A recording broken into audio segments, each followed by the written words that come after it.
Okay, ladies and gentlemen, you know what time it is. We are now back with another episode of Change My Mind podcast.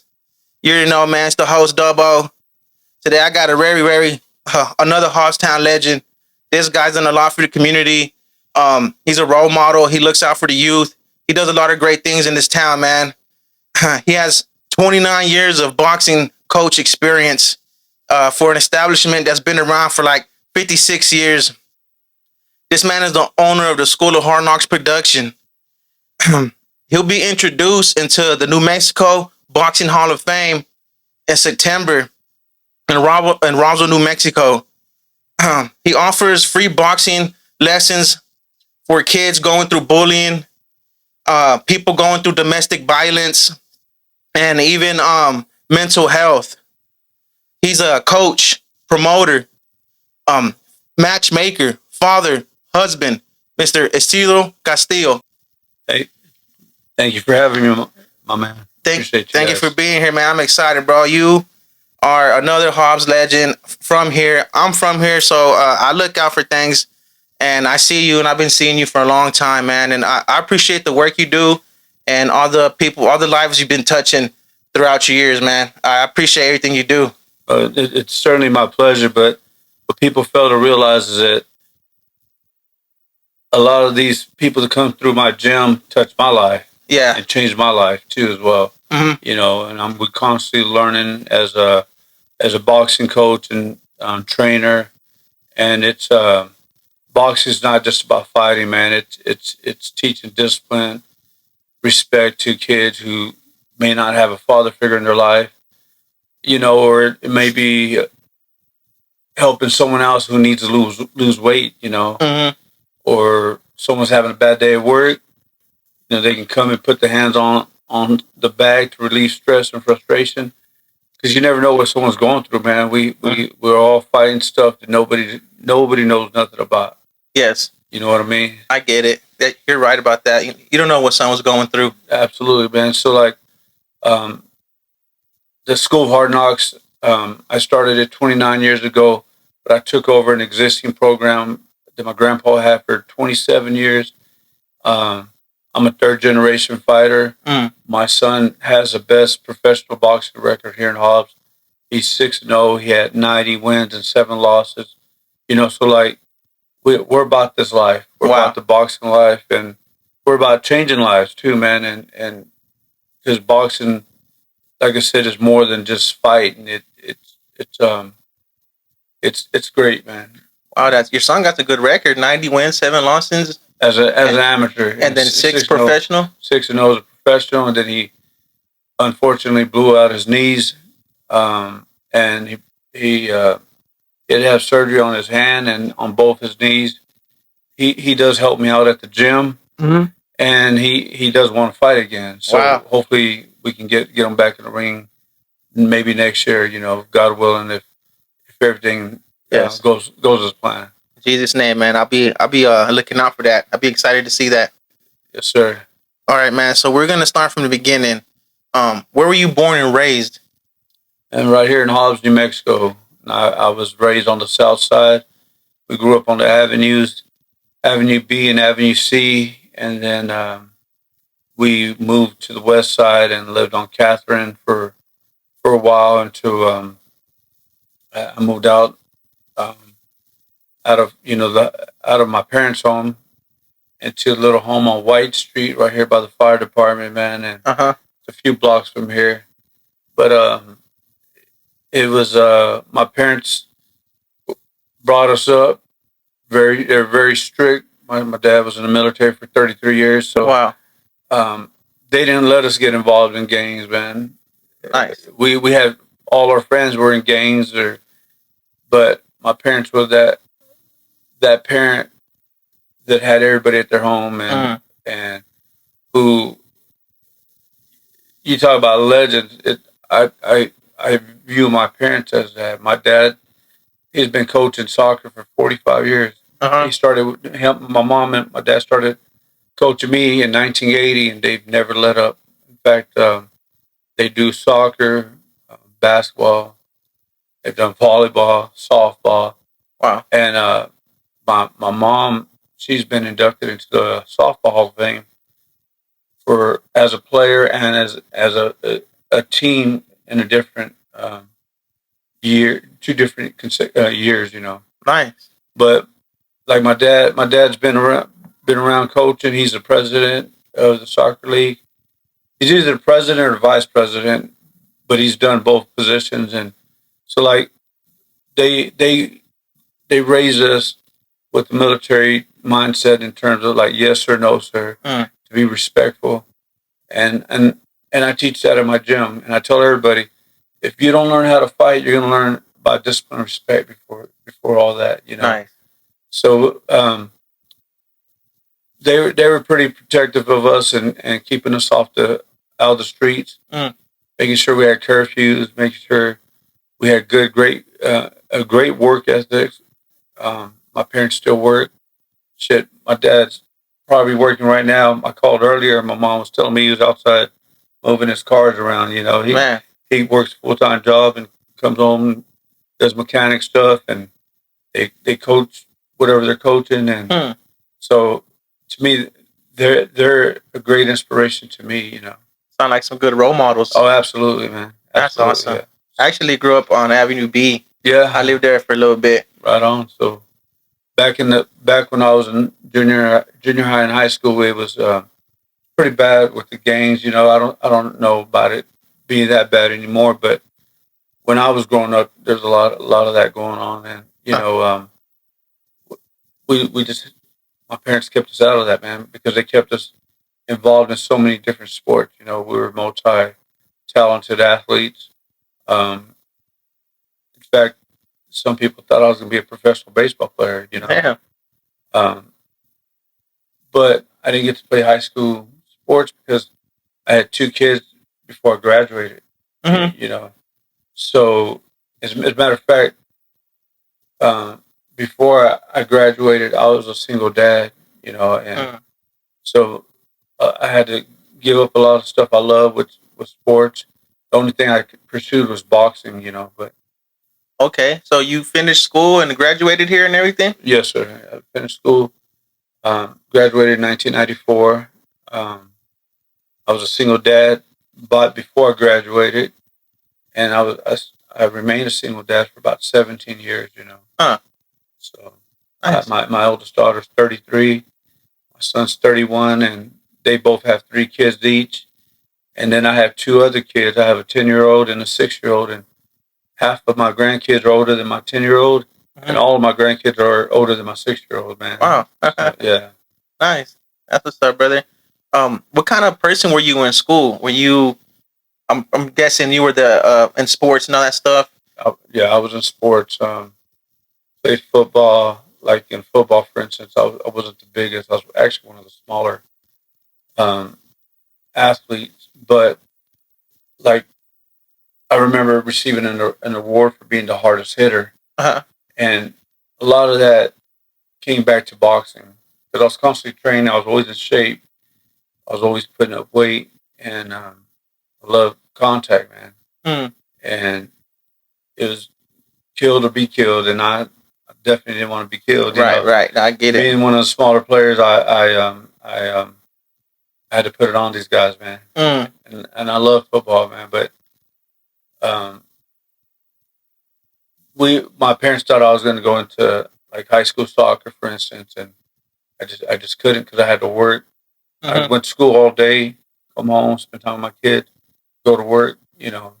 So I didn't play no high school sports, unfortunately, but there's people that gone on to do collegiate sports, and I have a couple of friends that went on to become professional football players, baseball players, you know, and I was as good as them, you know. Yeah. So, but you know, my life took a different turn whenever my kids were born. So nice. Hell yeah. And I always tell everybody, man, God, family, then boxing. Yes. To me, that's for me. You know that's good. Yes. And you know, boxing took me in a different path, and we had my brothers and I had 3 brothers. We all competed. I had uncles that were boxers. My grandpa was a fighter. Now I got my grandson training, you know, and if he does compete, he'll be a 5th-generation fighter. You know, Man, that's crazy. Fifth generation Fifth fighter. I bet you're really proud, huh? And it makes I'm excited. I can't wait to see him get down. I do have 3 grandboys, and only one of them took up boxing. You know, Mm-hmm. and I have 3 granddaughters as well. I'm teaching my 10-year-old daughter, teaching her just because she's got to learn to protect herself. You know, this world can be cruel, man, and kids can be mean, and that's why for my boxing gym, man, I offer free boxing lessons to those that are being bullied because, and you never know what's going on in these schools, man. I've had parents bring kids to me that are wanting to commit suicide, Man, because they're being bullied. No, yeah. You know, and it's tough, man, to see somebody wanting to hurt themselves because of that. Yeah, and then especially now we got social media. Oh yeah. So they could make a meme about you. You're fine. You can just talk a little closer to the mic. I'd be fine. But yeah, now they got social media, man. They could just share posts about you and make fun of you. You lose a fight and it goes viral and it shares. You know, so that's pretty tough on the kids nowadays, right? Man, you absolutely hit it on the spot. We didn't have social media back in my day. You know, it was just it's all about it was about fighting, and I love to fight. And so, like, if you were my friend growing up and you came up to me, you said, "Hey, Isidro, I'm going to fight after school," You won't be there. Well, I'd be like, "All right, I got you." So I'd show up, and then I would fight for you. Yeah. If you were my homie. If you're. But I had 2 homies that they were going to fight each other one time, and I didn't know they were going to fight each other. And they both told me, so I went, and I said, well, since y'all fight each other, you're going to have to fight. You know what I'm saying? 'Cause you're both my homie. Yeah, I get it. And so one of them started whooping the other one's ass, man. And I don't know if I can cuss. No, you're fine. Yeah, this is. But anyways, I pulled the guy off, and his brother started swinging on me. And so I knocked him out, and then the guy that my own friend is whooping on my other friend, he swung on me. I had to whoop him, you know, because we was about that life. Yeah. Me and my brothers were about that life, and all my brothers, you know, they've gone on to do well. I've got a brother that's a scientist. And wow. Yeah, man, he very intelligent. Bro, listen, I'm gonna tell you, the dude wears glasses, and he doesn't look like he can fight.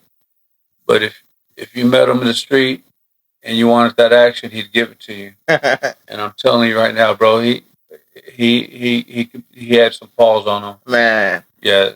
So the brother that had the least amount of fights, and he quit boxing because he got stabbed in a fight.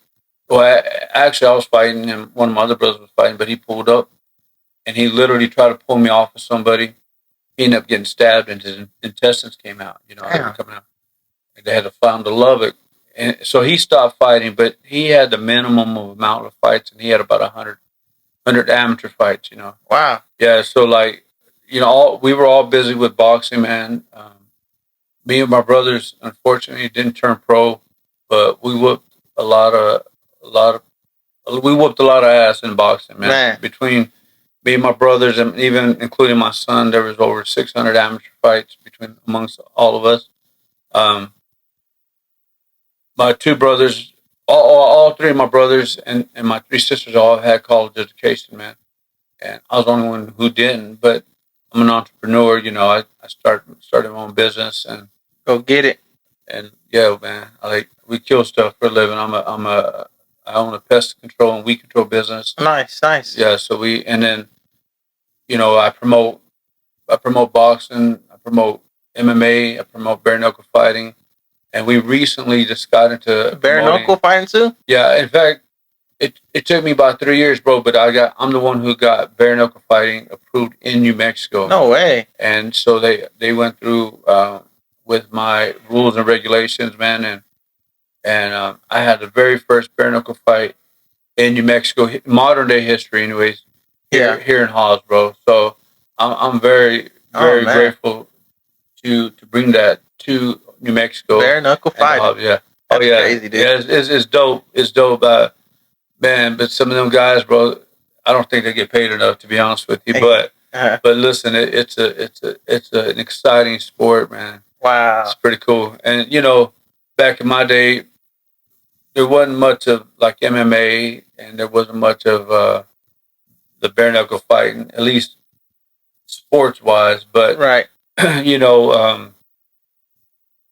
Boxing's been around for a long time, bro. And it's crazy that between me and my grandpa, that we combined, it's over 50 years of training people. And there's 2 other gyms, and both of their instructors, I was their coach at one time, So we have a, we have a great program at our gym, and we produce champions at the local, state, regional, and even at the national level. And I have a 6-year-old, and I'm teaching him. He's a little southpaw, so I guess I'll be coaching for another 20 years or so, But if I were to ever retire, my eldest son, he'll take over. And I know he's ready for it. Like, and he talks about me retiring from coaching and stuff. I'm like, yeah, I'll be there one day, but don't kick me out just yet. I ain't ready yet. Yeah, I love boxing, man. I have a great passion for it, bro. That's what's up, man. So you've been in the boxing world your whole life. Who sparked that for you? You said your grandpa? Well, yeah. So my mom's dad was my boxing coach, and my uncles were fighters.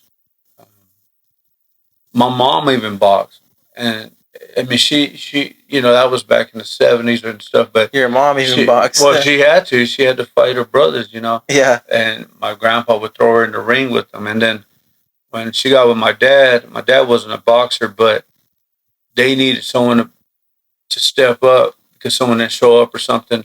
My dad got in there and he boxed, and he did it because he wanted my grandpa's approval, And anyways, that was the only time he ever fought, but in an actual competitive match. But my dad was a street fighter back in the day, Yeah. And so it's always been in our blood, man. I mean, we've been a part of boxing for many, many years, and there's no slowing down now. Nice. And your grandpa, he's the one who established School of Hard Knocks? No, well, he established Hobbs Boxing. Okay. Yeah, I established School of Hard Knocks when I took over. So I was actually killed in an oil field accident, man. Killed? I was killed. They took him 13 minutes to revive me. Wow. It was at Lynham Ranch right here on Carlsbad Highway. Where was it? Lynham Ranch. I think it's DCP or... Okay. Yeah, it's the big gas plant on the Carlsbad Highway. Okay. You can't miss it. If you're going to Carlsbad, you can't miss it. It was there? Yeah, so I was gassed with H2S inside of a tank. Wow. The crazy thing about it is I wasn't supposed to be in the tank. We got outbid by another company, but they asked me to show that company what to do, and I'm not the type that would just point fingers, Right.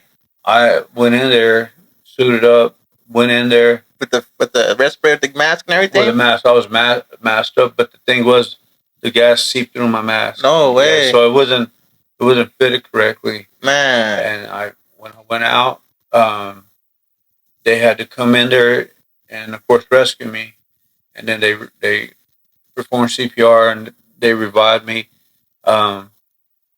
They took me to the hospital, and it was crazy because when I was at the hospital, I couldn't see and I couldn't talk, but I could hear. Damn. And I recall hearing like a nurse, and she must have been trained so much. She was like, "So this guy right here, I don't think he's gonna make it. Whoa. But we got to cut the rest of his clothing off and give him a sponge bath." And I was trying to talk, man. I remember trying to talk, but I couldn't talk. And it's crazy, man, because it took me through like when I went under, it was real fast. And next thing I knew, they brought me back and stuff. But I went through two different tunnels, and they're cloudy tunnels. And the first one, it was like seeing my kids grow up. Whoa. But, yeah. And then the second one was seeing people that passed away like my grandma and my uncle. I had an uncle that had killed himself. We were real close, and there's other people, but I see their face, Man, It was real wild, man. And some people believe that stuff, some people don't. I didn't believe that, but when it happened, it made me a firm believer in that. Interesting, man. That's crazy. What was the third tunnel? No, I only went through two. Two. My bad. Yeah, I only went And through it was two. the future, and then the other tunnel was the dead first one. relatives. Yes, and then next I knew I was up. I was up, but I couldn't see. I still couldn't see for a good while, man. You could just hear. I could hear everything. I could hear what they were saying around me, man. Wow, man. Yeah. I'm glad you're back. I'm glad I'm back too, man. Oh. I always felt like God didn't take me because I had unfinished business here in this Damn earth, right. bro. And I was brain damaged, bro. I had respiratory problems. I was having seizures. I was having migraines for like 4 hours. Wow. I would sometimes get migraines, dude, and they would be so bad. It felt like my head was gonna blow up, and I'd start bleeding from my nose. Damn. Yeah, it was pretty wild. How long were you in a coma or? Well, I was out. I was out for several hours that day. I'm not sure how long, but I finally my vision came back, and I'm not sure, bro. But I was in intensive care for like 5 or 6 days, and then a few days, and then they moved me to a different room for like 2 or 3 days, and then they released me, man. And it was tough. It was tough because medical wise, they put me on all this medication, which I wasn't used to. Mm-hmm. And you go from being perfectly healthy to now taking all these medicines, Wow. But after about a few years, man, I just grabbed all my medicine, threw all that shit away. I had 2 different inhalers and like 5 different types of pills. Wow. And when I did that, bro, I kid you not, man, I prayed about it. But when I did that, I stopped having seizures. Like I was having seizures almost every night. Wow. And then when I just got tired taking the medication, bro, and I threw all that shit away. I stopped having seizures. It's weird. That's crazy, man. Did you know how much parts per million of the H2S it was? So they had this trimeter, and the guy that was reading it up top, he said it went off it started going off like at 780 parts, but he said it kept climbing. 780 parts? Yeah, God bro. damn. And that he dropped the trimeter because he panicked. But when he dropped it, it broke. So they don't know how high it actually got. God damn. But it was high enough that, they had to get someone in there masked up. And this guy named Sammy Reina is the one who got masked up. Went in there, put a rope. And he took me out, Wow. He got masked up when they rescued you? Yeah. With a tagline? Yeah, and he ended up getting hurt as well. He wasn't like the way I was hurt, but he ended up getting hurt. Just and we both ended up, of course, suing the company and shit. And the crazy thing about it, bro, is like he passed away about 4 or 5 years ago. Oh man! On the exact same day he rescued you. That he rescued me. I'm talking about this is like 25 years later. Wow. Yes. Yeah, he died like on the same exact day, bro. Oh, hey, bro. Yeah. So, but I should have got paid more than what I did receive, and what I did receive, man, everybody came out the woodwork wanting money, and I was giving money left. Kid you not, bro, I was giving money left and right to people who said, "I'll pay you back," and never got paid back. Which I don't care, bro. When I finally ran out, I was believe it or not, I was happy. I was mad at myself. No more favors. Yeah, man, because you do favors to help people, man, but when you need something, nobody's there for you. Yeah, I get that. You know what I'm saying? And it is what it is, man. I mean, I went through and helped someone else on another job accident, bro. I saved a guy. I kid you not, bro. I saved a guy. I got hurt. They terminated me because I went against company policy. Because you saved him. Because I saved it. This is a different accident. Bro. And so I saved this other guy. I got hurt in the process. Mhm. It wasn't like my other accident. They terminated me, bro. I went broke because the doctor wouldn't release me because of my injury, right? Right. So I didn't work for 2 years, and then when they released me, it took me 6 months to get a job. I was looking, but it was to the point, man, where I was contemplating robbing a restaurant.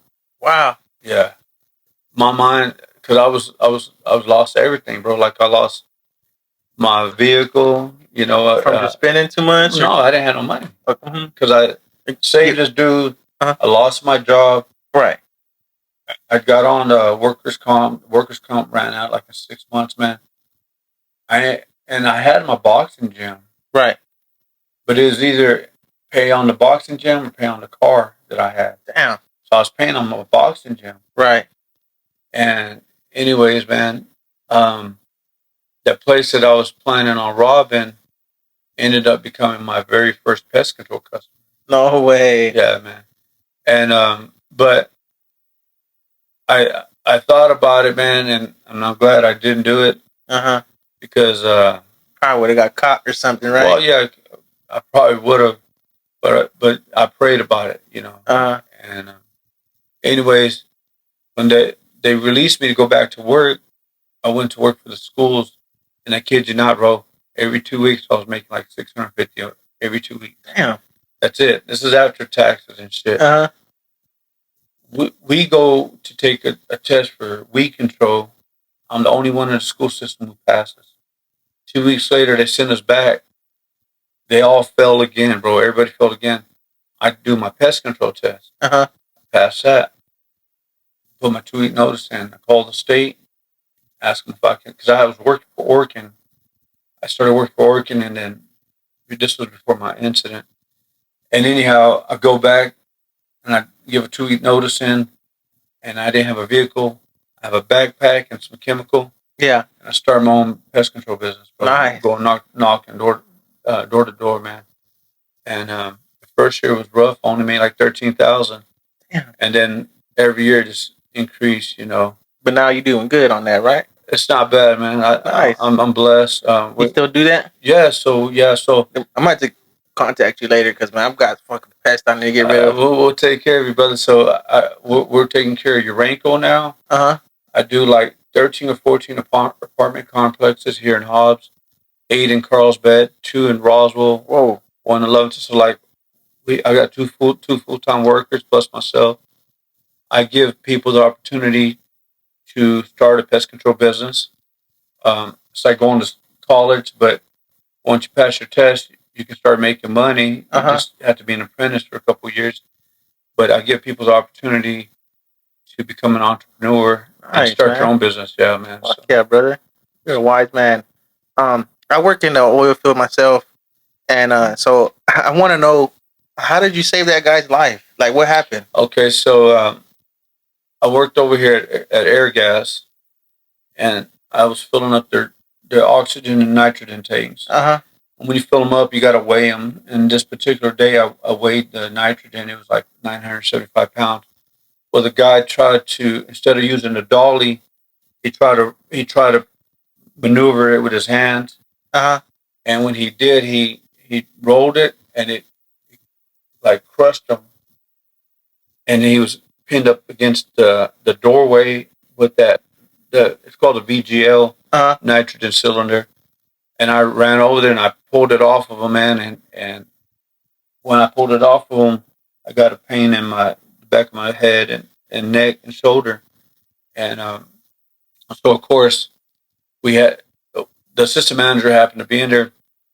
They sent us to the manager, and they sent us to go take drug tests, which I've never done any drugs, you know. Nice. I've never even drank alcohol, to be honest with you. Oh, But anyways, never even tried alcohol? never tried alcohol, bro. That's awesome, dude. My grandma, Never tried weed or nothing? no, nothing. Well, weed, I'll tell you about that in a minute. Smoking wise, no, but gummies, yeah, I'll tell you here in a second. But anyways, that I saved this dude, and they said because I had saved him, I went against company policies. Yeah. So they fired me or Man, terminated that's me. terrible, Yeah. right? Oh man, it's horrible. Mm-hmm.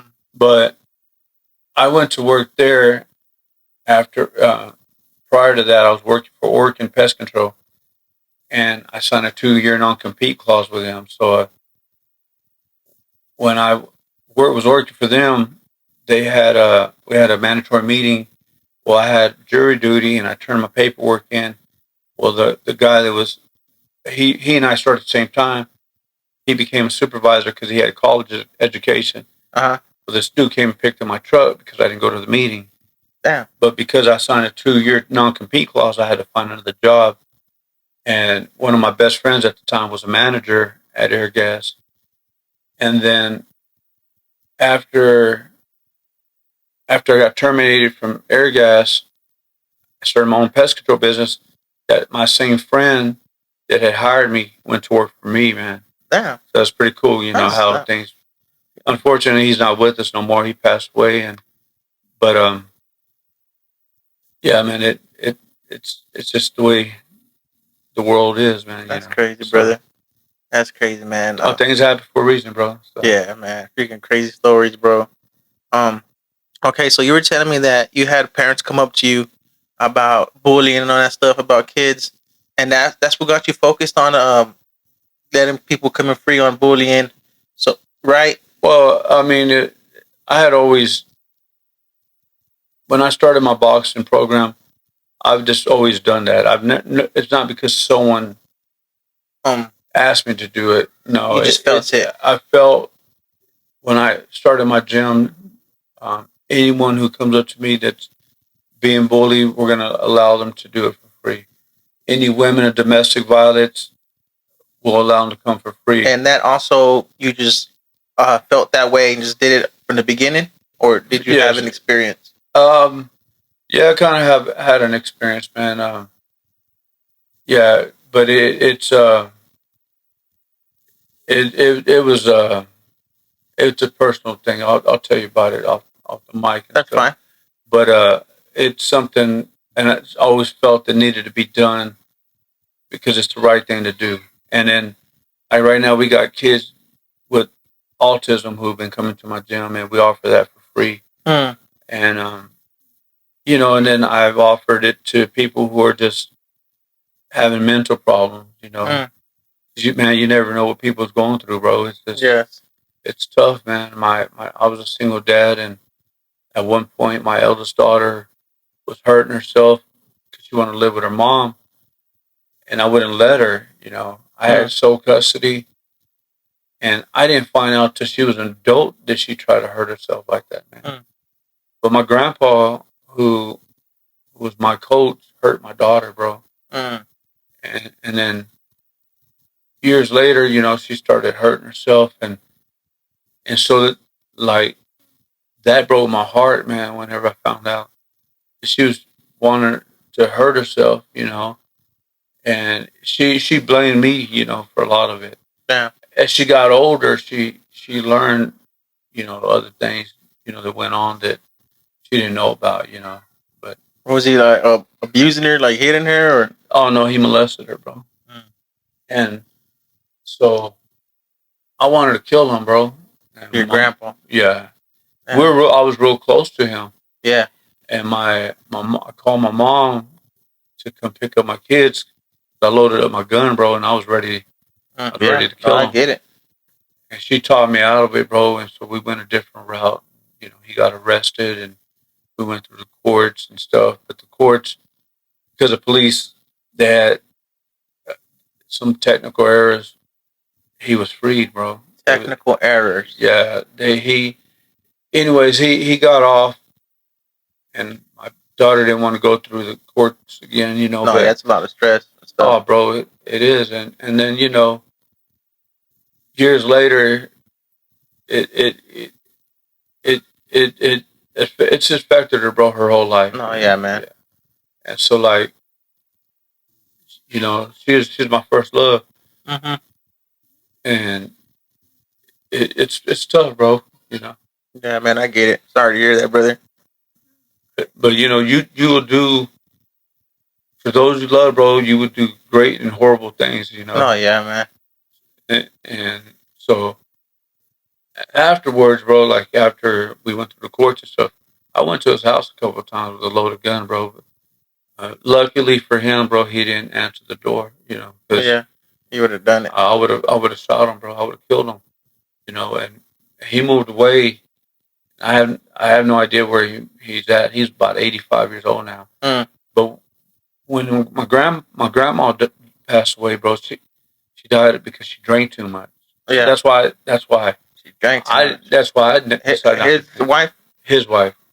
So we would go over, bro, every day to check on him, you know, or to try to almost every day. And on this particular day, you know, I remember like it was yesterday. We went by there, and my two kids got off, and they were sitting on his lap, and he was like, "I got some stuff for you for your boxing gym.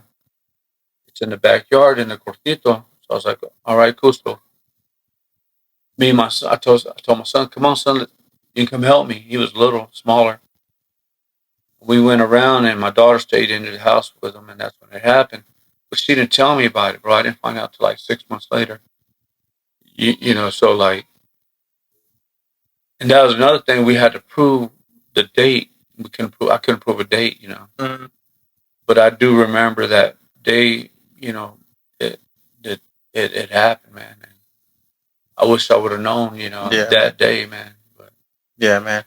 But things would have been different because you know I would have probably done something right there and then, and probably been locked up. And, you know, and I feel like God moves you in certain kind of ways, man, because had I did what I'm telling you that I wanted to do, I wouldn't be teaching boxing right now. No, yeah, man. I might be locked up for life. Good thing you did it, man. Good thing we have you here. Yeah. So, you know, there's been a couple of times, man, in my life where you want to do stuff, man, where I wanted to do stuff. You know what I'm saying?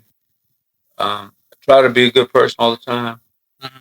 But, man, when I'm ready to go to war, anytime, bro, when it has to do for my family, you know. Yeah, man. So, and I can be pretty mean if I need to, you know. No, I get it, bro. I get it 100%.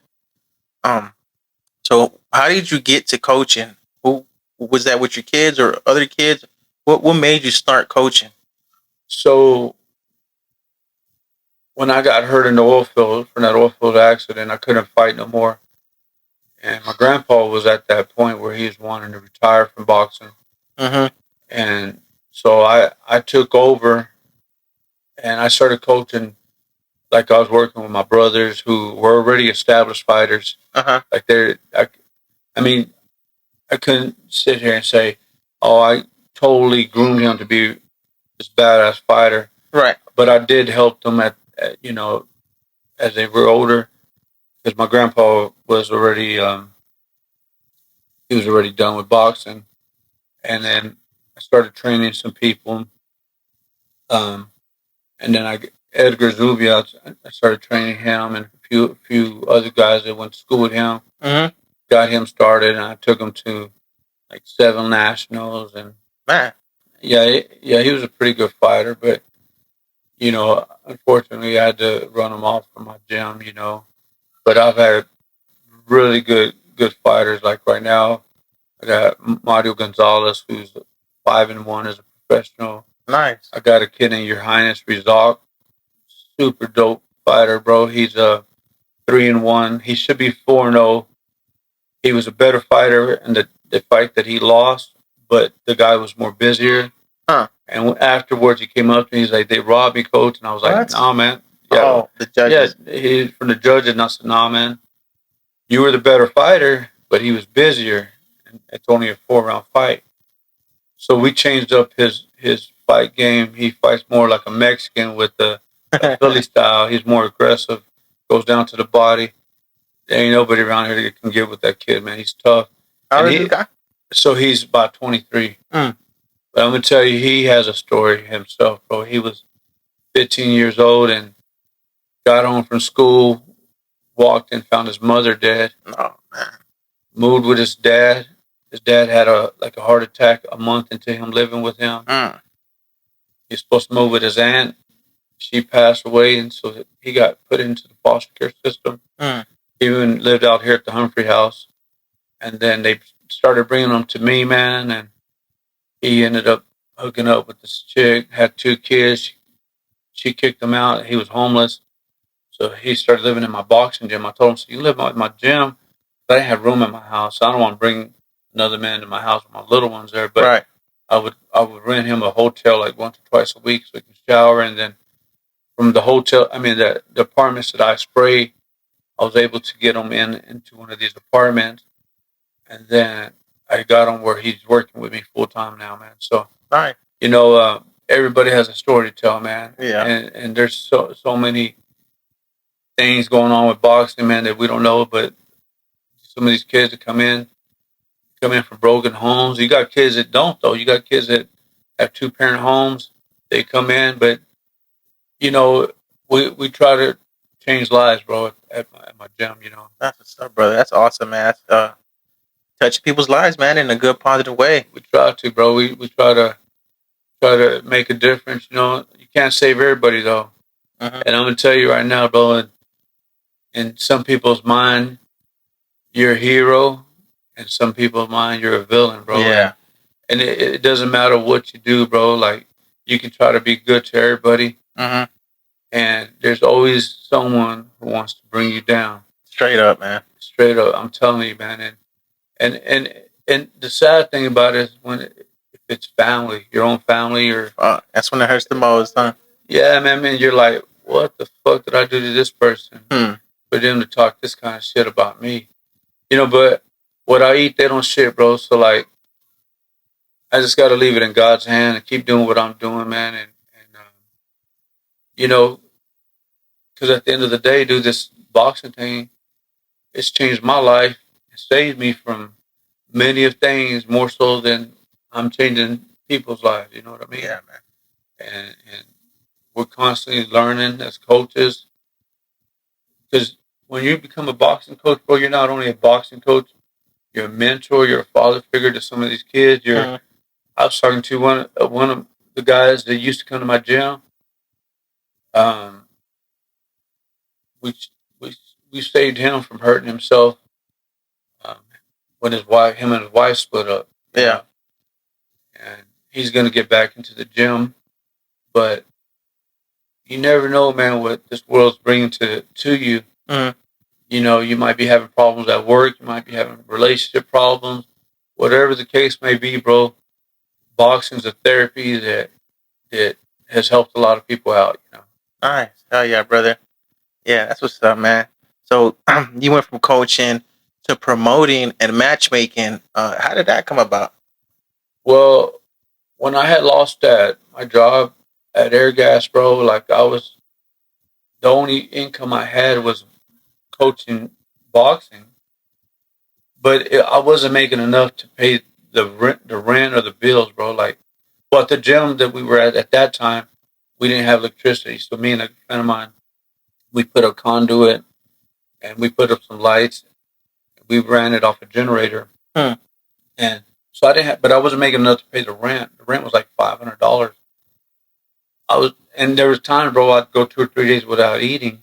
Damn. So I started thinking about it. I was like, man, maybe I should start promoting and I can make some money doing what I love, which is in boxing. Right. So we went up to Albuquerque and I ended up getting approved, and I had my very first boxing fight June or July of 2010, bro. And it's crazy because I swear to you, dude, I sold the whole place out. But after I paid everybody, I walked away with $4, bro. And I was like, it was so stressful that I lost a little bit of hair on the side. Like, I had a little bald spot, bro, from stress. God damn. It started off the size of my pinky nail, and it just got bigger, man. Yeah. And anyhow, it's I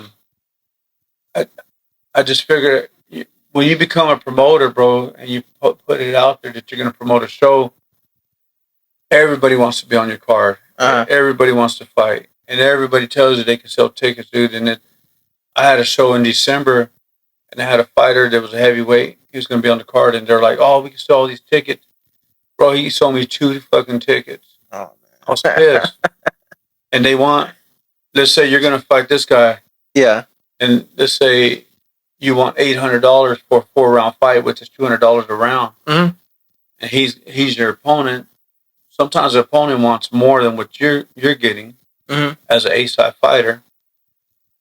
But let's just say he got $800, you got $800, that's $1,600.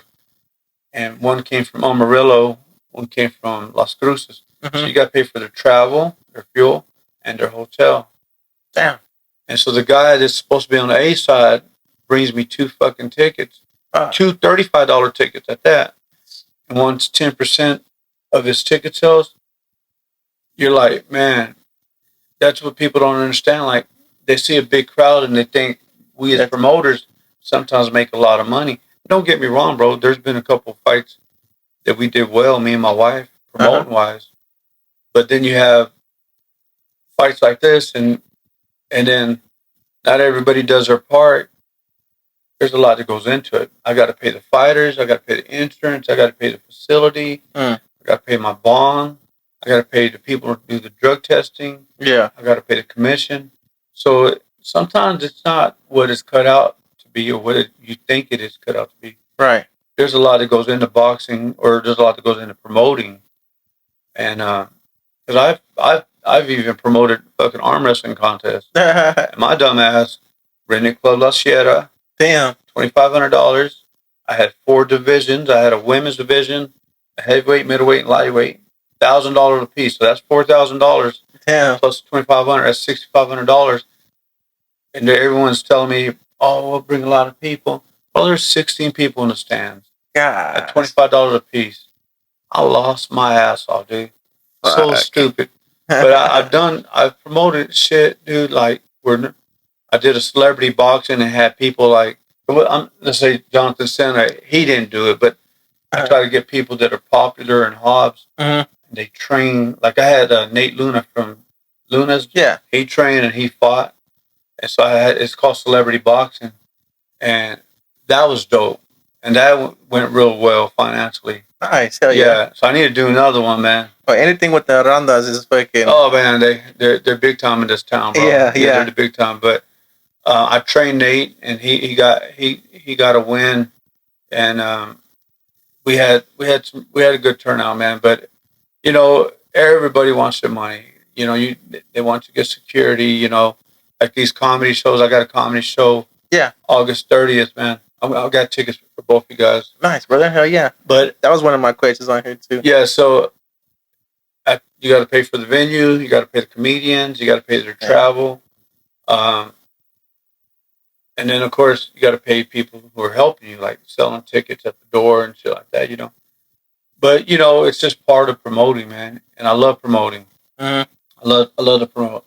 Sometimes they don't go the way we wanted to, man, but it's not for lack of trying, because I always hear, "Oh, there's nothing to do in Hobbs." Okay, well, Trouble Oak's always throwing shit. Yeah. At Diamond Lil's or wherever he does, he's always helping those people out. I always try to do stuff mainly in the fight industry and now the comedian industry. And we even did an adult prom to raise money for my boxing gym. Because I have 130 students, 75% don't pay their membership. So instead of running them off, kicking them out of our gym, we try to do fundraisers. But we did an adult prom, like 50 people went. I was mad at myself, bro. But we were competing with the Lovington Fair. Oh, yeah. And so a lot of people went over there. Mm-hmm. And it's just part of it, man. We got to take the wins the same way we take our losses, bro. Yeah. Or the losses the way we take our win. Just like a fighter. Mm-hmm. And in promoting, I was having this talk with Trouble Oak. He's done shows, and they're not always successful, man. Right, yeah. But he's brought in big names, and sometimes it might be a big name, but that was back in the early 2000s, or you know what I'm saying? And yeah. So sometimes it's just, you know, we're trying though, bro, with what we got. Yeah, I see that, man. I always call myself a poor man's promoter, bro, because I don't have the money like that some of these other promoters do. Yeah, yeah. And all the fight promoters in New Mexico, bro, I've either mentored them or I've helped them out. Mhm. You know, and sometimes these promoters don't like each other and they beef with each other. No, it's competition. Yeah, you know, and like with me, I don't give a fuck, bro. Like I try to help everybody out. If you want my help, I try to help you out. I ain't trying to compete with nobody. I just go do my shit, bro. I work real hard. I got a blueprint for how I try to do things. And if you're one of these fighters that can bring a lot of people, then I want you on my show. You know what I'm saying? Yeah. And like right now, there's a girl named, or a young lady named Stephanie Hahn. She became a world champion, bro. She fought her first 3 fights with me. Man, she's a world champion Now right she's a world champion, bro. She has like 10 or 11 fights. I couldn't afford her now. Oh, You know yeah. what I'm saying, I bro? get When it. she first started, I had the pleasure of being her first promoter. You know, so Right. that's pretty cool. You know, I had That's a guy. badass. I bet that feels Yeah, good, right? yeah, it's great, man. That's what you want. I'm that promoter that gives these fighters their start. That's nice, man. Yeah, to help them out, and then my goal is to help build them up, and then get them signed by a bigger promoter. She got signed by Jake Paul, bro. Damn. And like me,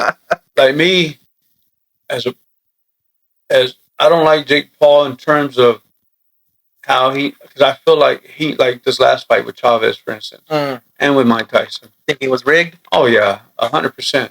But what he's doing, signing these fighters and giving them the opportunity to make a lot of money, he's good for the sport for that. Mm-hmm. But the shit that he's doing, he's trying to bring in MMA fighters, basketball players, football players, old retired fighters, and now he did Julio Cesar Chavez Jr., who probably needs the money, so he's probably like, look, carry me and then punch me here and there, but I need to win the fight. Chavez should have beat his ass. Tyson should have beat his ass. Tyson's over there. I guarantee you, bro. I guarantee you, every time he bit his glove, there's a time where he wanted to let off. Mike Tyson, when did you ever see him bite his fucking glove? Never, bro? Man. That was stupid. So I guarantee you, he got paid like $20 million. Yeah. You know, and they probably said, okay, we'll give you $1 million if you fight Jake Paul, but if you let Jake Paul beat you, then here's an extra 20. Did you watch the fights? Oh yeah, I watched it. I'm a boxing fan. Yeah. I was upset with the whole deal. You know what I'm saying? But that's part of boxing, man. You're gonna have people like that, bro. I could show you some stuff where fighters, because there's fighters that can buy spots in Colombia or Mexico, and they'll get you someone that you can beat, but you have to pay for that. Yeah. Well, there's a guy that he didn't have a great record, but he had a guy hit him up and said, well, I'm going to knock you out in this round, and I'll pay you extra money. Right. Well, this fighter sold a screenshot. See, that's what boxing shouldn't be about, man. Yeah, man. But boxing, like anything else, can be corrupt, bro. Yeah. So it's just it's the nature of the beast, man. Well, thank God we got Turkey Al-Ashish now, huh? Oh, hey, listen, he's good for boxing, but there's some things that, like him talking about, oh, if you don't run, you're going to get paid this much, but if you run, you will never fight for me. Boxing. That's technical, though, right? Yeah. Hey, listen, it's a chess match, bro. Not a checkers match, bro. And my youngest son is named Ali. I was a fan. Muhammad Ali was my favorite fighter. He's your number one? Oh, number one. And then Julio Cesar Chavez Sr., he's your number two? Yeah, he's my number two. But I'm a fan of the sport, bro, and I'm a fan of different styles of fighting. My son could move like Muhammad Ali if he wanted to, when he was fighting. But he could fight like Chavez if he had to. Yeah, you got to switch it up, right? Absolutely, bro. Absolutely. So, but the thing is, boxing is about strategy, man. And, there's like, Julio Cesar Chavez fought a guy named Mildred Taylor. If you watch that fight, Taylor was beating him. But he was winning the battle, but losing the war. And at the end of the night, Chavez knocked him out with 2 seconds, bro. Ooh. Yeah, and a lot of people were mad about that, but the referee's not the you? timekeeper, bro. Yeah. The referee's there to protect the fighters. And it depends on who you ask. Uh-huh. But if you ask Hispanic people, they're going to, oh, well, yeah, Chavez won. If you ask, white people. Well, let's say a black guy, for instance. He was a black guy or something? Yeah, he was a black guy. Oh. They're going to say, hey, Mildred Taylor was robbed. You know what I'm saying? Yeah. But I'm going to tell you, bro, if you look at the way that guy talked before Chavez fought and you look at him now, the guy is he's brain damaged, man. Yeah, and there you can hear after the fight. Yeah, after the fight, he ended up becoming brain damaged, bro. Damn, no way. And it's tough to see that, bro. Like, I pray that I don't ever have to see any of my guys like that. Damn, man. There's some fighters that fought for me, who went on, and they're doing their own things, and now they got into other stuff like drugs and stuff, and you hate to hear that about them, man. But sometimes you can't save everybody, bro. Oh yeah, you man. Know what I mean? But I'll tell you though, if one of my fighters is winning a fight, and this happened with one of my top fighters. He was winning a fight, bro, and he put his hands down and got caught. And I had got onto him the round prior. He got dropped, dude. He got back up. He got caught again. I stopped the fight. He was mad. Hell, man, his mom were mad at me. Damn, the mama too? The mama too, bro. But I mean, we're cool now. But I said, look, you're like a son to me, man. You don't like to see that shit? And I'm not gonna let you go out on a stretcher. And he told me, Coach, you let me go out on my shield. And I can respect that, bro. Mm-hmm. But that's not who I am. No, yeah, man, I get it, bro. You could tell if you care or not. You know what I mean? Absolutely, if you didn't give a fuck, be like, go in there. You know? Exactly. That's crazy. Did you hear about that fighter in Japan that recently died? Yeah, I did, bro. I didn't get to watch the fight, but I actually read up on it a few days ago, and it's sad, bro. Like it's these fighters are putting their lives on the line for entertainment. Yeah. But regardless, it's something that's going to be done, man. Like whether I'm in part of boxing or people are always going to choose to do stuff like this. It can happen in anything, bro. Soccer, baseball, it can football. Yeah. You know what I'm saying? Like anything. There's consequences to some of this stuff, and some of it can be the referee's fault. Some of it can be the coach's fault, bro. There's always somebody to blame. Well, absolutely, but it doesn't have to be that way. Right. You know what I'm saying? Like that's why I just told you that small story about my fighter who I'm close to. I would do that again if I had to. Even if he stopped talking to me. If my fighter was winning a fight, or even if he's losing, and he gets hurt, and I'm at a point where I need to stop the fight, I'm going to stop it. Mm-hmm. No matter what, bro. Well, that just shows your character and the person you are. So I salute you for that, brother. Appreciate you. Earlier, you were talking about the adult prom you had. Yeah. Did you have fun? How did that go? And what gave you that idea? You said it was a fundraiser almost. It was supposed to be a fundraiser. So I just come up with these ideas, man. Like I told you, I have over 130 students. 75% of them don't pay their membership. We got to do stuff to raise money, bro. We've done car washes. We've done plates. I mean, I did an adult prom back in 2019. It was very successful. It was at the Hilton. And then we did this one, and it just didn't go the way we planned. But did you have fun at least? We had fun. And I have an uncle, man. So I'm 50. My uncle's 53. Yeah, he's 53. Uh-huh. And he got out there, and he got his boogie on, man. And him and his wife were the dope king and queen because they danced more than anyone. But not only did they dance more than anyone, they danced better than everybody. Wow. My uncle... Was it like cumbias or country or everything? It was everything, but he was a break dancer. Oh, man. Back in the late 80s, early 90s. Still had the moves. Oh, that dude can get down, bro. Like, and people were pulling their phones out to record them. And So we had a good time, man. We had a real good time. That's what's up, brother. Trouble Oak was my DJ. Shout out Trouble Oak. Yeah, everybody got dressed up real nice. You know, it was real cool. You know, and we took a loss. We had fun, and I'll do it again, bro. I'm looking at actually doing a Zoot Suit Boogie. It's a little bit different. We're gonna try to have a car show and a dance. And the dance, we're gonna play nothing but oldies. Everyone dressed out in Zoot suits. That's gonna be happening in November, bro. That's what's up, brother. Yeah, we got to try these things because you never know.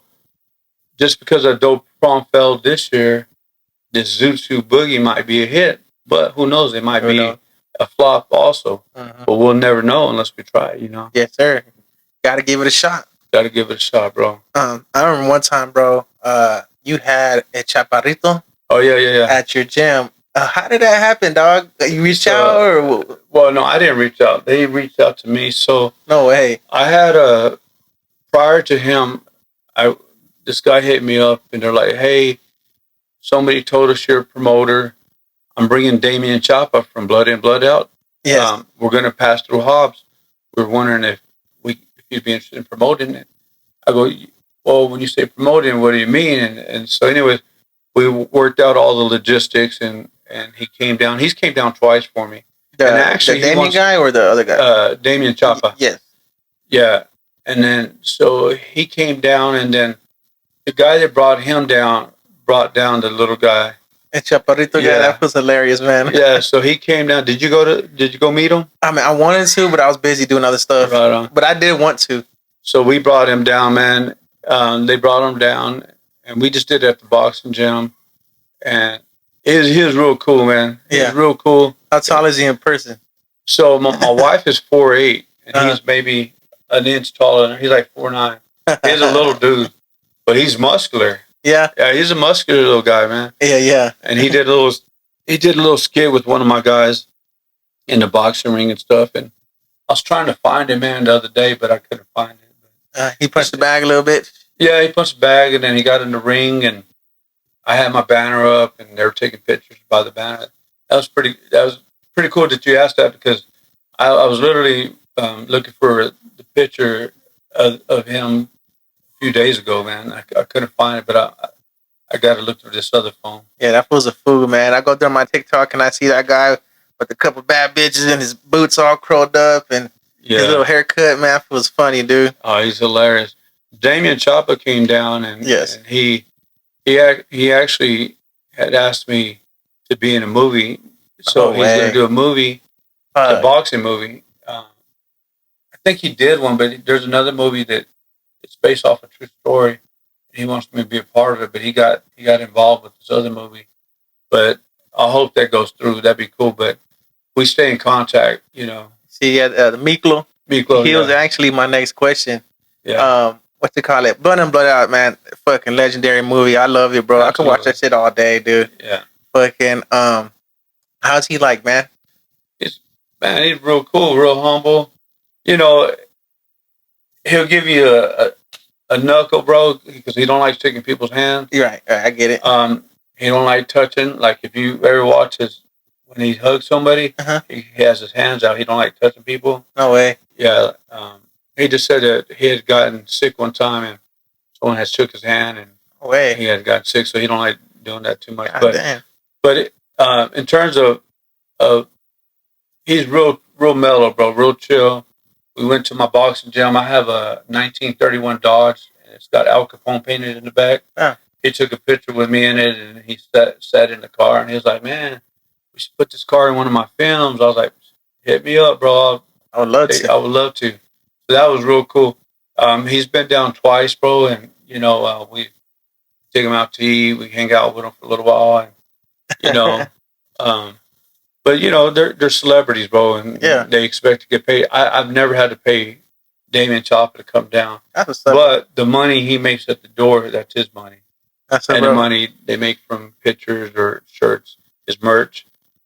He got my daughter-in-law made him some those Yeti glasses, and with his different pictures of him, and they were able to sell them. So that's brother. Yeah, that was real cool. You know, he's a good actor, dude. He's a legend, man.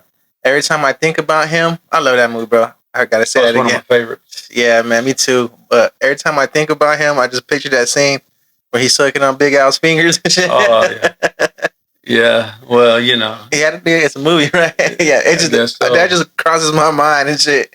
But he did real good in that There's movie, people man. that done worse for Oh yeah, to be in movies, but I mean, it's part of the prison scene, man. You never know, man. time for my brown brother. Yeah. But yeah, he's a pretty cool cat, bro. Is he really half Mexican, half white, or? Yeah. So he was born in Corpus. I forgot exactly what he is. Sorry, bro. You good, brother? Yeah, where you at? Yeah. So he was born in Corpus. I think his dad is German and his mom is Mexicana. What's up? What's up, brother? Hell yeah! And you also brought up that comedy show you got going on that you're gonna have when August 30th, correct? August 30th, yeah. Yeah, man. The comedians on the roster. Tell me about that, man. Okay, so my headliner is Juan Vidiel. I don't know if I'm saying his last name right. Mm-hmm. I always feel like I don't say it right, but he's super dope, bro. He's hilarious, and he's come and performed for me, and he rocked the house, bro. And the other guy's name is Robert Gibson, and call himself Buck D. The dude is funny too, bro. So I got these two guys, and then I'm gonna do I forgot what it's called, but it's where you bring open mic. Open mic. I'm bringing open mic, and I'll have a little cash prize for whoever wants to do that, and because I'm only gonna have 2 comedians that night, so my host Abel Arriaga, he unfortunately can't be my host. Damn. So he's pretty funny himself, but so I gotta do something a little different. So I'm gonna do the open mic to try to get him. I mean, just to bring a different vibe, and maybe people come. Yeah. Like, let's say you wanted to do it, you might have a fan base who might want to come see you. You know what I mean? Mm-hmm. So, but these 2 cats, bro, that I'm bringing down are heavy hitters. Both of them could be headliners, and they're both funny, man. I'm very excited to bring them down. That's what's up, brother. I always tell my wife, I said, if I don't get nowhere in life by the time I'm 30, I'm gonna go be a stand-up comedian. Hey, Fuck it. You never know, Go man. give it a shot. You know what I mean? Come and try it out. Shoot, come try it out, man. I just might, bro. I might take you up on that offer, bro. You a comedian, man? Josh? No. No, but he loves boxing too, man. I'm pretty sure he's I've real seen him somewhere, man. Yeah, he's a Hobbstown cat right here, man. We used to go to your gym back in the day, like back when the on Lead Street. Yeah, we was behind Hannah Road. Yeah. Because I lived on Hannah. Did you? And then I would take my little brother there sometimes and stuff, and so I've been around, Right on. Yes, sir. Yeah, man. So I'm pretty sure you're gonna tune into the Canelo and Crawford fight, right? For sure. It's gonna be a good fight, but I just feel like Canelo should win, and I do think Crawford's good. If Crawford loses, they're gonna say, well, Canelo ain't gonna get the credit. They're gonna say he's supposed to win because he's big. Right. If it goes to decision, they may give it to Crawford because they're gonna want to knock Canelo off his pedestal. Pedestal, yeah, my bad. No, you good. And but look, Crawford just recently went up last year.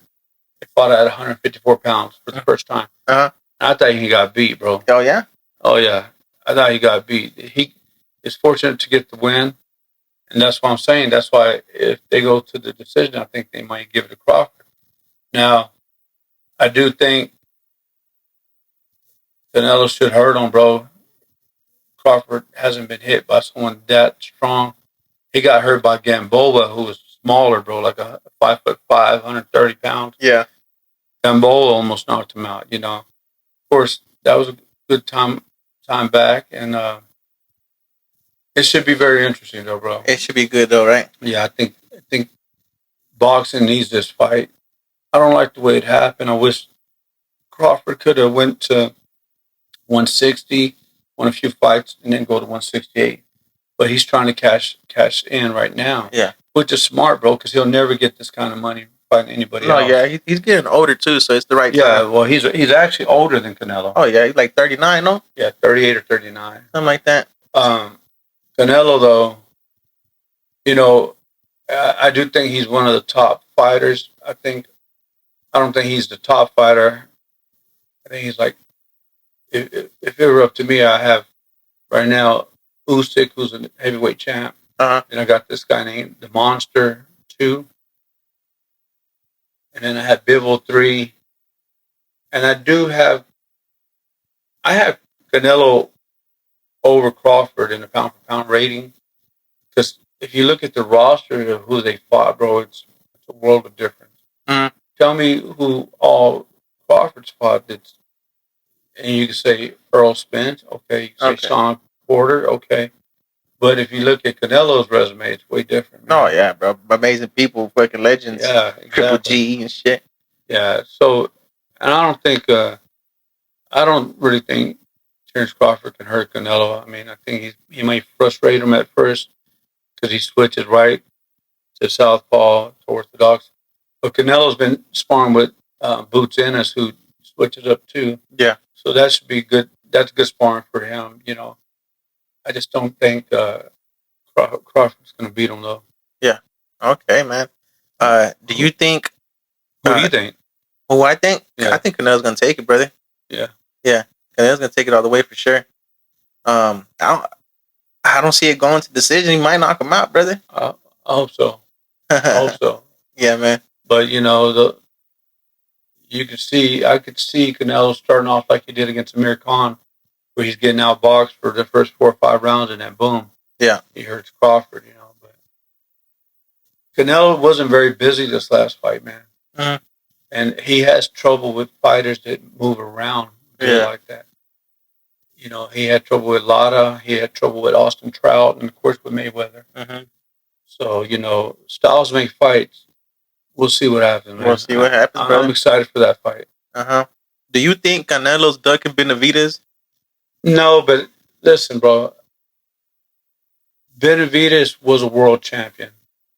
He lost it. He lost that title to the scale. He was overweight. Discipline, huh? Then he won it again, lost it to drugs. Mm-hmm. So listen, this is my thing, bro. Get in line. Beat all the top fighters. Yeah. You know, instead everybody wants, and he's a top fighter, don't get me wrong. Mm-hmm. But they want, just because they're talking shit, they want to be that next person. Everybody wants that. Because everybody wants to get paid to fight Canelo. Right. Now, I do think it'll be a good fight, but if you look at Canelo and him fought Caleb Plant, he beat Caleb Plant by decision, and Canelo knocked him out. Yeah. Styles make fights, man. Yeah. You know, so. Damn right. And Plant said that Canelo hit harder. Yeah. But the David Benavidez is more busier. Yeah. But if you look at when he fought David Morrell, he got dropped. Yeah. You know, that fight was close. Mm-hmm. I could have seen David Morrell winning that fight. Yes, sir. So, but it would be definitely a good fight. Mm-hmm. So you're damn right about that. The one person I do not see Canelo beating is Bivol. Bivol, I just think is too big and too busy, bro. He's got that Russian style, and he's in and out, and you know he moves out. But props to Canelo for even challenging that guy. No, absolutely, bro. But the better big man, the great big man, beat the great small man. Yeah, man. Canelo's just like 5'8". Fucking, I get it. You know, you're Mexican and shit, but people, goddamn, bro. Yeah, and that's why I don't think Crawford can knock out Canelo, because Bivol couldn't. Bivol, I mean, I'm not gonna say Bivol hurt him. I didn't really see him hurt. I just see him frustrated. Triple G didn't hurt Canelo. He's got an iron chin, bro. He did get hurt when he was real young against Miguel Cotto's brother, you know, but he was real young. So, but right now, I just don't see Crawford winning. No, I get it, bro. I see these two people online, or like during press conferences, they're always going at it. Canelo and Oscar De La Hoya and stuff. And I just read something the other day like who would win in their prime, Canelo or Oscar De La Hoya, Prime De La Hoya versus Canelo. Like who would have won if they would, you know what I mean? Well, Prime De La Hoya was 5'11", 135 pounds, bro. Mm-hmm. You know, Canelo in his prime was probably 147, 154. Mm-hmm. It's like me saying, would Roy Jones beat Muhammad Ali? It's two different weight classes. Yeah. Now, if they were to fight at 160, you know, I do think it would be a good fight because I thought Oscar De La Hoya beat Floyd Mayweather. Mm-hmm. And Floyd took Canelo to school. But then again, you got that Canelo was only 23. But if you go back and look at De La Hoya versus Mayweather, De La Hoya beat Mayweather, bro. He was busier. He landed more punches. Just like Jose Luis Castillo beat Mayweather. Yeah. You know what I'm saying? But it's the Jose Luis Castillo used to be Julio Cesar Chavez's sparring partner. Mm-hmm. All right. I thought Castillo beat Mayweather. Yeah. The first time, anyway, the first fight. De La Hoya beat Chavez. Mm-hmm. But Chavez was up in age. You know what I'm saying? So, like, you can go round and round talking about all these different fighters and styles, man, and just styles make fights, different eras. You know, so and so might have been too old. Mm-hmm. You know, there's always excuses, bro. No matter what, man. I mean, it's just everybody has their opinion, you know. Yeah. I know you're into MMA too, correct? You know, you Correct, promote that stuff and yeah. everything. There's a fight tonight. Duplessis and Kamshat Chimaev. Kamsat. Kamsat. Well, who you got on that fight tonight?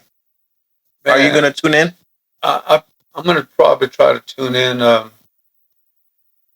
You know, I don't know enough about both of them, but isn't what's the name, that Russian guy, brothers to the undefeated guy? He's not Khabib. No, they just look alike, right? Okay. I thought they were. And that's the other guy too. That's fuck. I can't I forgot the fucking other guy. The champion, the one that just the one who's gonna fight Volkanovski. But they look alike. Yeah, I can't believe I forgot his name. In terms of MMA and knowing the fighters that are currently fighting now, I don't know them like I do boxing. Yeah, yeah. I do try to tune in to anything that has fight related. Mm-hmm. But I, to be honest with you, I'm not as well educated like I am in boxing. No, I in get terms it, of who's who. Uh-huh. I love the sport. I like MMA, bro. But if I had to choose if MMA and boxing, I'm going to go with boxing. Oh, yeah. Because that's what I grew up on. No, yeah, I get it. Who do you think is the best MMA fighter of all time? John Jones. John Jones for sure, huh? Yeah, well, Bruce Lee didn't get that chance, but if he were an Bruce MMA Lee? fighter, I think he would definitely be one of the top. But John Jones is definitely my pound for pound pick, bro. Mm-hmm. I just wish he would have fought what's his name? The one that they just gave that belt to. Yeah. You think he was ducking him? I don't know, bro. I mean, here's my theory on it. I think John Jones retired and it was like, because he's not getting the Canelo money. Uh-huh. That's the thing about MMA is like, they sell out these stadiums, they do the pay-per-view, but they don't pay their fighters the way boxers do. Mm-hmm. Why do you think a lot of them are going from MMA to boxing, man? Yeah. You know what I'm saying? John Jones wants to get paid what he rightfully deserves.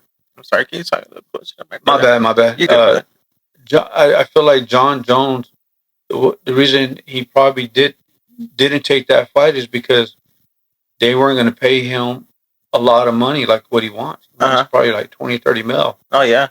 And they probably only pay him like 2 mil. You think he would have won? Well, I don't know. Because there's a couple of fights I do think he lost. There was a Mexican dude that I do think John Jones lost to. Dominic Reyes? Yes. Mm-hmm. Yeah, I think he lost that one too. Yeah, but I think that guy is just a little bit too big for him, man. I think he would probably beat John Jones. But all in all, I do like him, man. I think he's great. I like Nate Diaz, even though he doesn't have like an elite, like a great record. I like the Diaz brothers, man. He could take a punch, huh? Yeah. Take a punch. He can slap the shit out of somebody too, man. Yeah. You know, there's some really good fighters, bro, MMA wise, you know, but and MMA is so different now than when it first started because they learn so many different types of fighting style, you know. Mm-hmm. So, you know, I liked it. I thought it was cool back in the day when they had a wrestler versus a boxer or jiu-jitsu versus. That was cool, huh? Yeah, that was real cool, you know, back in the day, man. But gotta find out what style's the best. Now these fighters are so diverse. Man, it's crazy, bro. Like they're athletic. They got so much knowledge, man. Mm. It's pretty wild. That's what's up, brother. How you been keeping up with going on, like hearing Hobbs about what happened with Choose Life Church and stuff? Yeah, I mean, I really don't like to talk politics and religion, man. Listen, man. I couldn't believe what I heard and what was said, but it is what it is, bro. Like I grew up in the Catholic faith, and even though I don't go to church, doesn't mean I don't pray. And but I just don't try to get into those types of subjects, man. It's crazy, bro. Like to hear people say stuff that was said and some of the stuff that's being posed, and I was like, it's crazy, it's a trip, bro. Yeah. Do you go to church? That's what I said. I grew up in the Catholic faith. I don't go. I haven't gone to church in a while, but I pray every day. You know, and every night. So, but I have great faith, and I feel like just because you don't go to church doesn't mean that you don't believe in God. You know what I'm saying? Like, yeah. I pray with my family. Pray for myself and to myself and for my family. Pray all the time. I'm a praying man. Yes, sir. Me too. And just because I don't go to church doesn't mean I don't have great faith. Right. And doesn't mean I don't believe in God, because I do, you know. Yeah. I just feel like if I say I'm a Catholic, people can say, oh, well, you go to a church and you got priests that molest kids. Well, it happens in every church, I'm sure. Yeah. You know what I'm saying? So, like, I just don't like talking about that kind of stuff, you know. No, I get it, bro. I get you 100%. Like, I don't agree with what's said either, but there's a lot of great people who attend that church. Oh, absolutely. So that's what makes it a thin line on what you don't want to say nothing too bad, because there's good people there. Yeah, it's like I started learning Spanish by myself, because in the industry I'm in, a lot of people speak Spanish, the pest control, and then in boxing. But I've had to whip a lot of Mexicans' asses, because if you talk to me in Spanish and I answer you in English, and then you say, oh, you're one of those wetbacks who think they're too good because you don't want to talk to me back in Spanish, I'll fuck you up. I'll leave you laying behind your car. I'll give you one, two, or one hitter quitter, bro, and I promise you, you'll come correct the next time. Yeah. And it's crazy because I have learned Spanish. My wife speaks good Spanish, but my Spanish has gotten better just because I pushed myself to learn. For whatever reason, my parents didn't teach us growing up, man. But I've been discriminated more by Mexicans, right, because of that reason. You know. Yeah. And I've heard a lot of dudes or a lot of people because of that. You know. Yeah. And I don't think I'm more better than anybody else, dude. It's just whatever reason my parents didn't teach us. So, you know, and then I was always embarrassed to like try to talk Spanish because of me saying something wrong or not right, you know. But now I just, if I can say what I need to say, I'm going to say it. And if I can't say what I need to say, I'll call my wife and say, hey, ask her, how do you say this, or tell these people that, you know? Yeah. So, but Yes, sir. I get it. I get it. Are you keeping up with the? Because there's a race to be mayor right now. Are you gonna vote? Are you been keeping up? Like you who's? talking about here in Hobbs? Yeah, here in Hobbs. Yeah, that's what I'm saying. I don't like talking politics, Right, man. right. I don't like talking religion or politics. Yeah, Yeah, so they say there's three things you don't talk about: is your money. sports, religion, and politics. Well, me is your money, politics, and religion, man. Uh-huh. Not in any order. I just something that I kind of refuse to talk about. You know That's what I'm okay. saying? I get it. Because I can respect I that. have friends that are in politics. It's crazy because me and my wife were at Walmart one time, bro, and we were going down the line. Somebody stopped, talked to me. We went to the next aisle. Someone talked to me, and when every time I'd go this way, this guy was coming this way, and we'd come back this way. He was coming this way. And we got to about the fourth aisle. He's seen someone talking to me in every aisle, and then even in that aisle, he asked my wife. He's like, "Who's this guy? Is he like the mayor or what?" You? About me, and Yeah. my wife starts laughing. She's like, "No, but I tell him he should be the mayor." And I told my wife, "Hell no, hell no, I wouldn't want that position." But you Yeah. know, there are some good people who try to run, and then you got people who do stuff who like this shit going on with the ICE. Uh-huh. I fucking hate that shit, bro. Right. And I hate it more that when a Hispanic tries to turn in another Hispanic. Bro, like, Oh man. this country was built on immigrants, man. Yeah. You know, and you got somebody running this country who's married to an immigrant. Yeah. Whose parents were an immigrant. Uh-huh.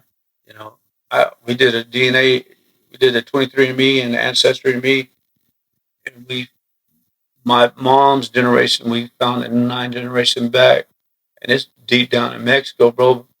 Her great grandma spoke 4 different indigenous languages and Spanish. Uh-huh. You know, and to see what's going on in this world with you know, people getting deported. And the crazy thing to me, bro, there's a lot of people that voted for this man and their family are getting deported and now they're crying about it. Oh yeah. That's who you voted for, man. No, yeah. Got to button up. So I don't know, bro. I just that bothers me a lot. It bothers my wife a lot too. Did bro. you Like, vote? I didn't, but it doesn't give me the right to talk about it, or it does give me the right to talk about it, or doesn't it? Uh-huh. I have my opinion about it. You know, I have my opinion. I feel like, you know, this is the ugly world we live in now, bro. Uh-huh. Oh yeah. You know, can't fucking go to the store and be worried about someone picking you up. Yes, sir. You know what I'm saying? So, are you a Trump guy? No, hell no. Uh-huh. That's what I'm saying. People voted for this man, and he's turning on like Hobbs. I know is Trump. Big time, bro. Yeah. But the thing is that, you know, he's trying to send Mexicans back to Mexico. I don't see shit going on about Canadians going back to Canada. Right, right. You know what I'm saying? No, yeah, for real. It's just, I don't know, bro. The world we're living in right now it's crazy, man. Yeah, man. I get it, bro. It's sad too. And I don't like talking about politics. I didn't vote, but I wouldn't have voted for him. Well, Jonathan Senna's running for mayor. Yeah, I know Jonathan. Yes. I've known him for a long time. I know, you know, I've known his family and stuff. So. Yeah, that's what's up, brother. So I'm gonna move on to a little more fun conversation, man. Get away from the political stuff, brother. Thank you. All right, brother. Do you believe in aliens, man? I believe there's stuff out there that we don't know nothing about, bro. This ain't an alien, but I'm gonna tell you something real quick. Tell me. We were going to a boxing tournament in Kansas City, Missouri, and we passed Oklahoma, and then we got into Kansas State, right? And it's crazy because you have to pay there, and their roads are much nicer. So my son was in the front seat, and he goes, "Dad, I'm tired. I'm gonna jump in the back." So there's a guy named Ryan LaJuga. He's one of my fighters. Ryan jumps in the front seat, bro, and all the other guys are asleep. And I'm driving like 80 miles an hour, bro. And I kid you not, this creature was like on his legs like this, and he's eating. He stood up, and I hit him, bro. And he looked at me. He's like, "Coach, did you see that?" I was like, "Yeah." And it looked like a fucking chupacabra. No way. Yeah. So there's things that are out there that I know aren't discovered, bro. And Yeah. you know what I'm saying? So On his hind legs. yeah. And how tall was it? Well, so I had a little SUV. When it stood up as tall as my hood. And it's crazy because when I hit him, I pulled over a little bit up. I should have stopped to take pictures, but there was no damage to my car. What? But I hit that fucker. And it sounded loud and everything? Yeah, bro. We hit it, pow. Boom. And Ryan was like, he tripped out. And so, like, I was telling some guys at the gym that, and they're like, I go, bro, I know you don't believe me. Ask Ryan when he comes. And he got there, they asked him, and Ryan told him. And it was only he and I awake. So you're just two witnesses? Two witnesses, yeah. If it would have just been me who seen that, I could see why people would think that I wasn't telling the truth, you know. But I do think there are things out there, you know. I'm not a big alien guy or nothing like that, but I think there's things that aren't discovered yet, you know. Would you say it was the chupacabra or something else? I would say it was like a chupacabra, but like I said, it stood up on its hind legs. What does his head look like? Oh, and it was hairless. It had like a weird rat looking face, and it didn't have no hair on it. Wow. It was weird. Weirdest thing I ever seen. Outside of Kansas City? Yeah, right. Kansas State. Okay. Yeah, Kansas State, because we left Oklahoma City, got into Kansas State before we went to Missouri. Hairless. Yeah. Did you see his hands and feet? No, I mean, we were shocked, bro. It is, yeah. That's crazy. I should have stopped and like checked it out. You said there was nothing, or you didn't get off for nothing? Well, when we pulled over, like, cause it was like a highway. So we pulled over like at the next gas station, but it was like 20, 30 miles later. That's crazy, brother. That's crazy. Well, how long ago was this? That was maybe 2007 or 2008. Wow. Yeah, it's wild. Have you ever seen a UFO or anything? No. Hell yeah. Let's see. Okay, my bad. I lost myself here. What am I? Okay. How do you think the Egyptian pyramids were built? Maybe some Mexicans went over there and built that fucking. Because there's some in Mexico too, you know. So I have no idea, bro. Like, yeah, those are answers I wish I did know, you know. But yeah, these are just fun questions I like to throw out there. No, it's pretty cool. Yeah. That's what's up, brother. Keep losing myself here.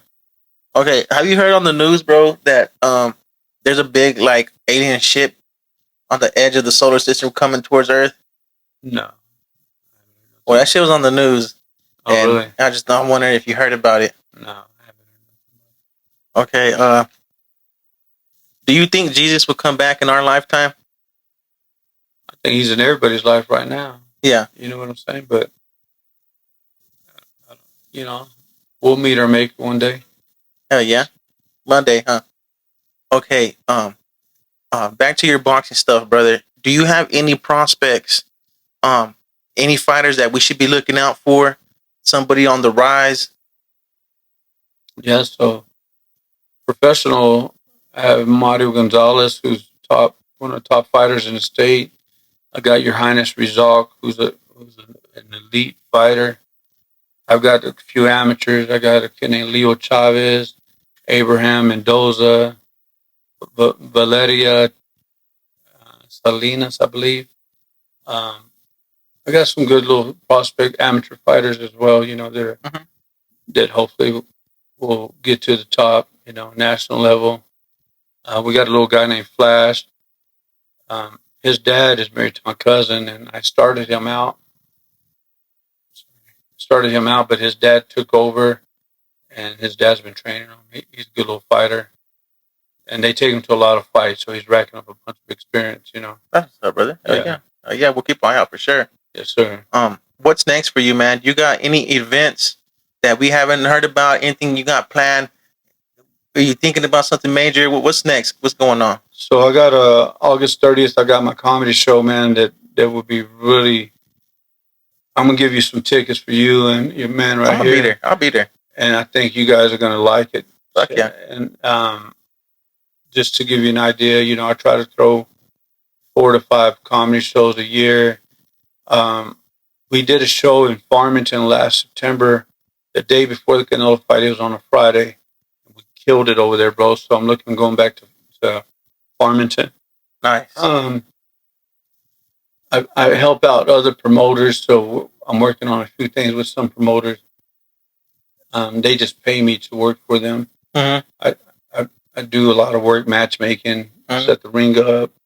You know, I advise some of these fighters. I advise some of these promoters. I've helped out Golden Boy, Top Rank. I've helped out like some stuff for the Zone. Damn. We did a show in Midland. That's I huge, on brother. Showtime. I did a show for Showtime. It's pretty cool, you know. That's huge, brother. Hell yeah, that's what's up. I think that's everything I have for you, brother. I appreciate you guys having me, man. You think you can tell the people where they can find you? Facebook, Instagram, you know, where your gym's located, all that good stuff. Absolutely. So on Facebook, I'm under Castillo, Isidro. I'm not very good with the social media stuff, man, but I do have an Instagram. I have a TikTok. Here in Hobbs at 400 West Marlin, I have my boxing gym. We also have, you can hit me up at 575-263-4942. You know, whether it's for killing bugs, killing weeds, or teaching you how to fight, you know, you can get at me at that number. That's what's up, brother. I'm definitely going to hit you up about that pest situation, man, because I got to take care of you, bro. Yeah, man. Thank you, bro. Okay, brother. That's it, guys. Another episode of Change My Mind Podcast. It's your boy Dubbo. We got the Hobbstown legend, Isidro Castillo, Josh behind the camera, man. Thank y'all, man. Y'all like, subscribe, hit that bell, man.